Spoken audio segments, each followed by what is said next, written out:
What's good, internet? Jake here, dumb as ever, and Transformers may be the most popular transforming toy brand, but there is a whole world of transforming toys outside of Transformers, and I've made it my mission to research and document as many of these toy lines as possible, because I grew up loving Transformers, and learning about all these other toy lines is exciting, as they often present unique ideas that you would never see in a Transformers line. I've really grown to love the concept of transforming toys, and I hope you have too if you've been watching this series. If this is your first video in the series, don't worry, you don't need to watch the rest to understand it, but consider checking out my playlist featuring all of the previous videos, and like and subscribe if you'd like to see more of these videos. Without further ado, let's discuss Transformers that are not Transformers. What happens when you make a Transformer out of paper? Our first topic, Foldabots, answers that exact question. This very creative toy line may be one of my most requested topics, which is interesting because I've never heard of it outside of my comment section. Foldabots is a papercraft toy line created by Joe Mike Tahito, an artist and architect from the Philippines. We often discuss Korean and Japanese toys in this series, so it's exciting to talk about toys from a brand new place. Foldabots are transforming robots made from paper. I'm assuming it's a thicker paper like cardstock so they can keep their shape. These incredibly unique toys started as inserts in K-Zone, a Filipino magazine catered towards kids. You have to cut the Foldabots out of the magazine and construct them using glue and sometimes paper clips, creating paper robots that can actually transform into vehicles or animals. The transformations are not complex for obvious reasons, but I am really impressed by the different modes. Foldabots first appeared in K-Zone magazine in 2006, which means they've been around for almost 2 decades. As such, there's a Filipino fanbase that's grown up with the toys. Eventually, Foldabots outgrew K-Zone, and separate volumes of Foldabots were released, featuring information on each Foldabot as well as the pieces to build them. There were no plans for any Foldabots lore at first, but as time went on and the toys grew in popularity, they started adding mini-comics to the K-Zone issues. There are a lot of comics, but unfortunately I had trouble finding proper scans of them. From what I can tell, the Foldabots are basically the good guys, and they fight the Ludabots, who are led by Lucio, a toxic waste pollution monster. Foldabots ended in August of 2016 due to K-Zone ending, and by the time it was over, there were over 100 Foldabots created, which is pretty incredible. There were also 8 separate volumes of Foldabots called toy books. I have to say I'm impressed with the level of control Joe Mike Tahito has over Foldabots. The logo of the franchise has always featured his name, literally reading as Joe Mike Tahito's Foldabots, which is really cool because I feel like most publications would have tried to control the copyright, so it's great that he was able to keep the copyright for Foldabots, especially now because as of August 2025, Foldabots has been rebooted with brand new toy books, featuring improved designs for a selection of original characters, such as Bahawai, the leader of the Foldabots that transforms into an eagle. Bahawai in almost every Foldabot has a name that uses Tagalog, the Filipino language, and there's a lot of pride for Filipino culture within the designs and ideas behind Foldabots. For example, Bahawai transforms into a Philippine eagle, the national bird of the Philippines. I think it's awesome how Joe Mike incorporated his culture, especially considering the original Foldabots were in K-Zone magazine, which was sold primarily to Filipino children. This new toy book also included a combiner, made up of several Elementrobots, Foldabots that can control the elements, of course. My favorite is Uke, since he transforms into a very cool excavator. They combine into Elementron with the help of a few paper clips. It's so impressive how these simple paper toys are able to both convert from robot to vehicle, while also being able to reasonably combine. I really appreciate the creativity of Foldabots in that way. There isn't a team of people working on them, there isn't some giant mega corporation, it's just one dude making simple and cheap toys. As someone who loves toys, I find Joe Mike Tahito absolutely inspiring. There's already a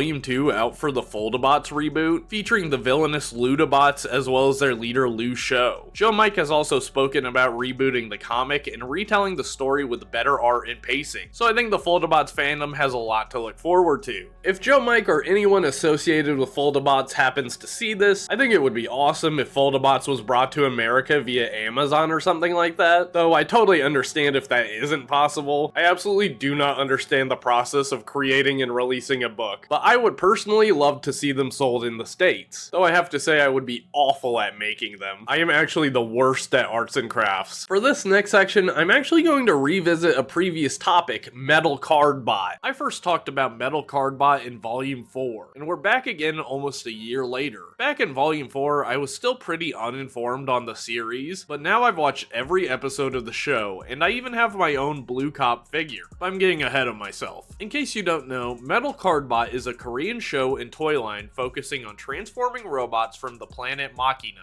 These robots are refugees, as Machina straight up exploded Krypton style. Our main character is June, a boy who meets Blue Cop, a metal cardbot that wants to live on Earth alongside humans. Season 1 is mostly about June and Blue Cop fighting and befriending metal cardbots that are having issues adapting to Earth life. And the more June gets to know these robots, the more he becomes committed to creating a world where everyone can coexist. The toys for Season 1 are incredibly solid and simple. They remind me a lot of the Unicron trilogy era of Transformers, though they're definitely more refined. The gimmick of the toy line is the metal cards, which are card-shaped pieces of plastic that transform into weapons for the cardbots. For example, Blue Cop's metal card becomes the Justice Gauntlet. Blue Cop is a great, solid figure from the line, which he should be as he's basically the Optimus Prime of the show. He's not super articulated, but you can get some decent poses in. His vehicle mode is a squished-looking police car, and as you can see, he has big eyes on the car mode. I know it can be a turnoff for some Transformers fans, but for me it makes them so interesting, and gives their vehicle modes so much personality. I'd like to highlight my favorite toys from Season 1's cast, starting with Mega Ambler, the medic of the group who is an unlicensed doctor. I love his red, white, and green color scheme. It's a weird color scheme that actually works so well. His robot mode is fairly simple, but he looks cool to me, like he could either be a hero or a villain. His vehicle mode is a chunky ambulance, and I really like how the vehicle mode eyes reflect his robot mode eyes. Black Hook is an outlaw pirate that literally transforms into a pirate ship. I think that is so cool, and so unique. One of my biggest issues with modern Transformers is the lack of variety in vehicle modes, so having a pirate ship transformer is utterly fun and bizarre. His robot mode is huge too, about the size of a large leader class. Heavy Iron is bound to be every TF fan's favorite cardbot because he's a huge robot that transforms into a flat-nosed truck like Optimus Prime, though he transforms much more like Ultra Magnus. This dude is a total beefcake badass. Last year when I spoke about Metal Cardbot, I lamented that they were hard to get in the States. Well, as the year progressed, exciting new developments occurred, as the website Agabus, a storefront for official and third-party Transformers, as well as the current owners of BotCon, revealed that they were bringing Metal Cardbot to the West. They first announced this at Toy Fair, and at the 2025 BotCon, they showed off the toys and gave more info about bringing them over. As of right now, the first wave has been up for pre-order on their website and Big Bad Toy Store for a few months, and they haven't shipped out anywhere yet to my knowledge. This is basically a sponsored segment where I'm not getting paid, but I really want this line to succeed so we can get more figures brought over here. We don't know how the toys are yet, though I think the assumption is that they're gonna be one-for-one copies of the Korean or Chinese versions. But some characters' names have been changed, probably because they would sound a bit awkward or generic to a Western audience. For example, Blue Cop's name has been changed to Blue Star, which is like fine, but I prefer the original name. While the first season of Metal Cardbot is really strong, the second season, Metal Cardbot S, really stepped up their game in both the show and toy line. The show greatly expanded the lore and character roster, and there were so many amazing moments throughout. They introduced so many new Metal Cardbots, and so many of them feel like they have really unique personalities. The animation and fight scenes are even better in S. There are some seriously hype battles that had me locked in, and the overall story had me intrigued from start to finish. The toy line also got a massive upgrade. While the designs were refined for new characters, the toys are way more articulated with much more complex engineering than the Season 1 cast. Blue Cop is the best example. He got a huge upgrade to Blue Cop S, making him much bigger, with much more posability, and his metal card is now a massive gauntlet. While the Season 1 metal cards were pretty much uniform in size, Season 2 metal cards can be any size, letting the designers run wild with the metal card attachments. I feel like they really took advantage of this because the metal metal cards are so much cooler than Season 1. Blue Cop's proportions look much better now, with less of a backpack. I absolutely love the look of Blue Cop S and would love to own him one day. I'm not gonna lie, the show did such a great job of endearing me to these characters that I want every single toy, which to me is a sign of a great cartoon. Musclehide is a super buff looking cardbot that is actually a journalist. I love the colors on this guy. He's just a striking looking robot, especially with his metal card, which gives him 2 extra arms.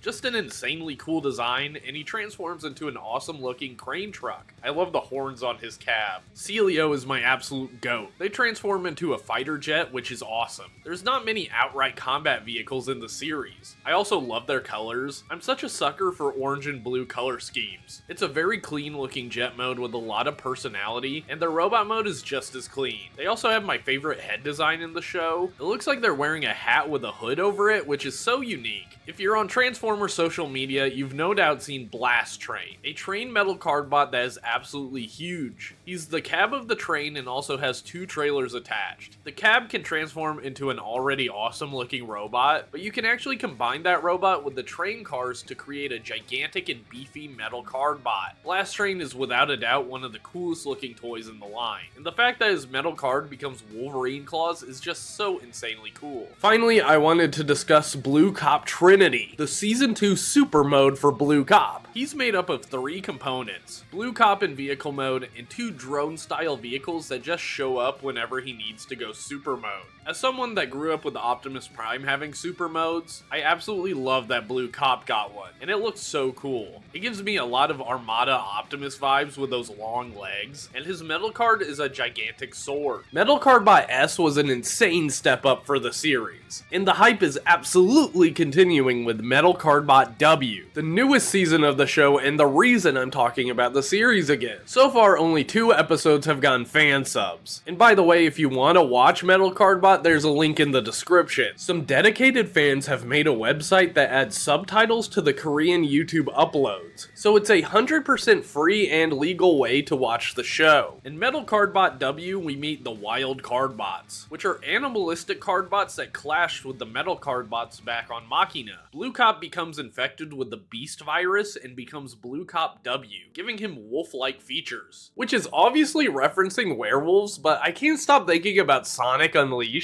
where Sonic becomes a werehog. Blue Cop is having his werehog moment, and it's awesome. W has just started, so the whole toy line isn't out yet, but we have quite a few figures to discuss still. The line is once again a level up from the previous toy line, but the jump isn't nearly as big. Blue Cop is once again upgraded. He's bigger and has more articulation. His police car mode looks a lot more aggressive, with the sirens looking as if he's always in motion. His metal card really reveals his beast mode, as his gauntlet is a giant wolf head with a blaster that comes out of the mouth. Just raw aura from this guy. I love the idea of giving the cardbots a beast motif. Phantom Hornet is a new character. They're a helicopter with a hornet theme, and when they transform it becomes obvious that they're a ninja, with giant ninja stars sculpted into their shoulders. Tygun is an adorable little tank. I love the eye placement in vehicle mode. The tank barrel looks like a big nose. Tygun is meant to have a tiger theme, but it's pretty light. I wouldn't really know it's meant to be a tiger theme right off the bat anyway. He's a solid looking robot, but doesn't really stand out to me, though maybe I'll warm up to him once I see him in the show. You can either give him a Megatron style fusion cannon, or attach his tank barrel to his chest Warpath style, which is really fun. Heavy Iron from Season 1 also got a new toy, which is surprising. I'm looking forward to the rampage he goes on when he gets infected with the Beast virus. Heavy Iron W is so much bigger and beefier, upping the super robot vibes by 1000%.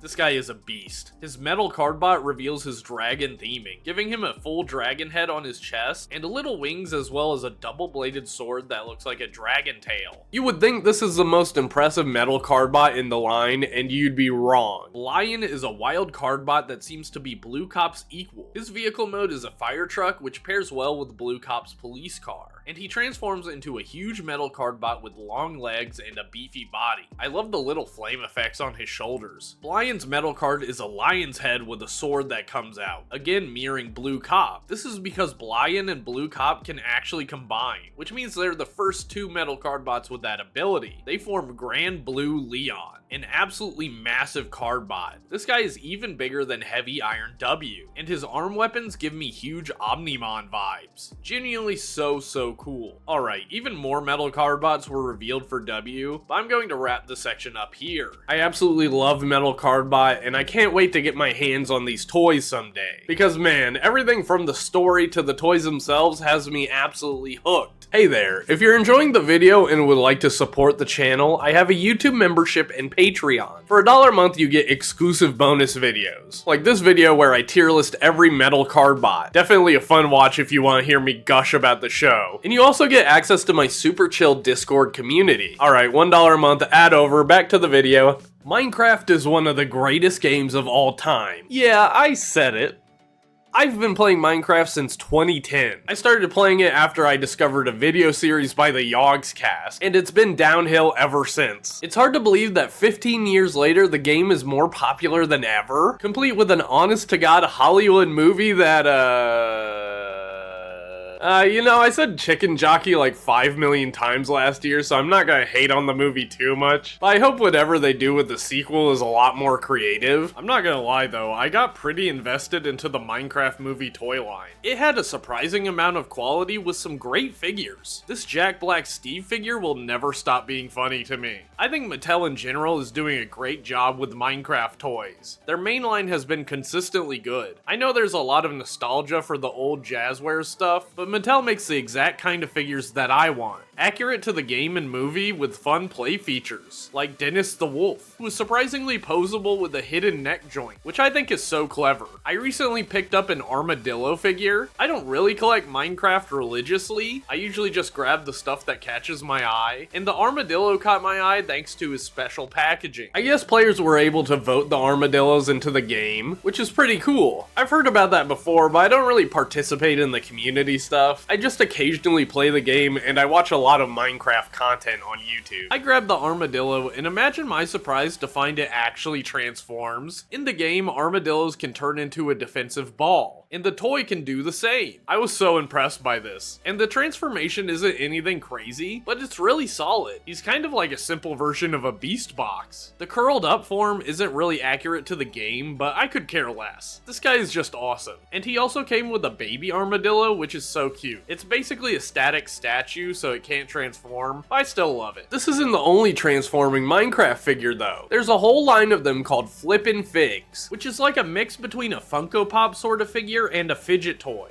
It has two different forms and you can flip between them by unfolding the head. Even though they don't look that interesting, I have to admit they're pretty fun. I bought this Steve for the video and he can flip between normal Steve and armored Steve, which I think is kind of a boring figure, but there are a surprising amount of these things, and some of them have really fun ideas. Like the Enderman that can flip into a dirt block, or the chicken that can flip into a chicken jockey. I gotta admit, they look really cute. I like the concept of this character that flips into a version of the same character in a boat. I also really like the axolotl that flips into an axolotl in a bucket. This spider looks so cursed, and it flips into a spider jockey. Some of them I don't really understand because my Minecraft knowledge is a little bit outdated. Like, I don't really know what this green thing is, or this scary guy that turns into a spooky block. I think these are really fun, and I'm surprised by the variety of figures they have. This isn't a line I would collect, but they do seem like the perfect gifts for Minecraft fans. We're gonna end this video on Quantum Heroes Dinoster, which is a Korean show that takes a lot of inspiration from Power Rangers. I was surprised to find that the show was available in English on Amazon Prime, which puts it ahead of most Korean robot cartoons. The dub is fine, but the show itself feels a little surface level. The story is about 4 kids that are recruited by a professor to protect Dino Earth, an alternate universe Earth where dinosaurs never died out. The Dinosters are equipped with the power suits and vehicles to help them take care of the dinosaurs. I don't really know why they need to do that. It honestly seems like they're disrupting the ecosystem, but I have to admit it's fun to watch them help dinosaurs. I don't know, I'm a sucker for this stuff. As the show goes on, human villains are revealed. A rival professor with his own Power Ranger child that attacks the Dinosters. Their vehicles can transform into robot dinosaurs and also combine into giant robots. There's a whopping 52 episodes, so there definitely could be more depth than what I've seen, but I mostly clicked with the designs. The power suits that the Dinosters use are actually super cool. They look kind of weird with the elongated legs and dinosaur masks, almost gives me Evangelion vibes. And they actually made action figures of the Dinosters, which is appreciated, and they look pretty cool too. Moving on to the robot toys, I'm actually really impressed. They're large chunky toys sold as pairs. The red car can transform into a fat little raptor, and also becomes the top half of the robot combiner. The yellow truck is really big. It transforms into a beefy ankylosaurus, and also becomes the legs of the combiner. The robots that the team uses mix and match between 2 vehicles at a time. The red and yellow configuration is called Raptortron. You can also get a 2-pack featuring the red raptor and the green stegosaurus. The raptor is the same, while the stego forms a pair of beefy legs. This form is called Raptor Chiron. And finally, you can get a 2-pack with the green stego and the blue pteranodon. The green stego transforms into the top half of the robot this time, and the pteranodon becomes the legs. And this form is called Stego Blastwing. The stego figure is the most versatile of all the robots, being able to transform into both the body and legs. The stego figure seems to be the same between both of the packs, with the only difference being accessories. Though these accessories are the pieces you need to make the stego transform into the legs. You can of course combine all 4 of these robots into the final form, Metatron. And I think it's really cool that all these figures can combine, though I do think the robot looks a bit awkward, mostly because the body feels really long, and the yellow truck feels like it's neglected with just some pieces on the legs, while the entire cab is placed on the back of the robot. But honestly, what Super Sentai style robot doesn't look awkward? And I still think it's cool. There's more though. The Dinoster's enemy, Trina, has her own mech called Mosasaur, which has 3 modes. A drilling tank mode, which looks super heavy duty, and a Mosasaurus mode, which is a bit lazy because the tank becomes a Mosasaur by clipping on a bunch of extra pieces, but it still looks pretty cool. And it can also transform into its own robot, with no combining required to form it. It's a pretty cool looking villain robot in my opinion. There was also kind of a weird toy called Raptor Boltwing, which is the red raptor and the blue pteranodon's combined form, but it's one complete robot that doesn't split apart and transforms into the red raptor's vehicle mode, but it has some blue on the back from the pteranodon. Kind of interesting and random, but I also low-key like it for some reason. Overall, a very interesting toy line to me, and there are some other toys outside of the main line. I personally bought this figure, which is a small version of Raptortron that isn't nearly as posable and automatically transforms when combined. I bought this with an Amazon gift card I got from Christmas, and honestly I thought it was the main toy from the toy line, so the bigger robots were a pleasant surprise, but I still like this guy. He's simple, but I think he's really neat. There's also a version of Stego Blastwing, which I'm assuming works exactly the same based on photos. And there's also these figures that I can only describe as knockoff blockies. They are built way differently, but the vibes are so similar. I'm not really interested in these toys, but I do think it's interesting that they exist. Quantum Heroes Dinoster is an alright show with a pretty cool toy line. It's not top tier Korean robots, but it's also much better than some of the other ones I've seen. Transforming toys have always been such an important part of my life, so thank you for watching and letting me yap so much about them. As always, let me know what you want me to cover, but we have reached a point where people often recommend stuff I've already covered, but suggest it anyway just in case. And consider checking out my playlist with the rest of the Transformers that are not Transformers videos. Once again, thank you for watching, and please consider liking and subscribing. If you'd like to support me further, I have YouTube memberships and Patreon. For $1 a month, you get exclusive bonus videos, and you get access to my super chill Discord server. Alright y'all, see you in the next one. Ciao.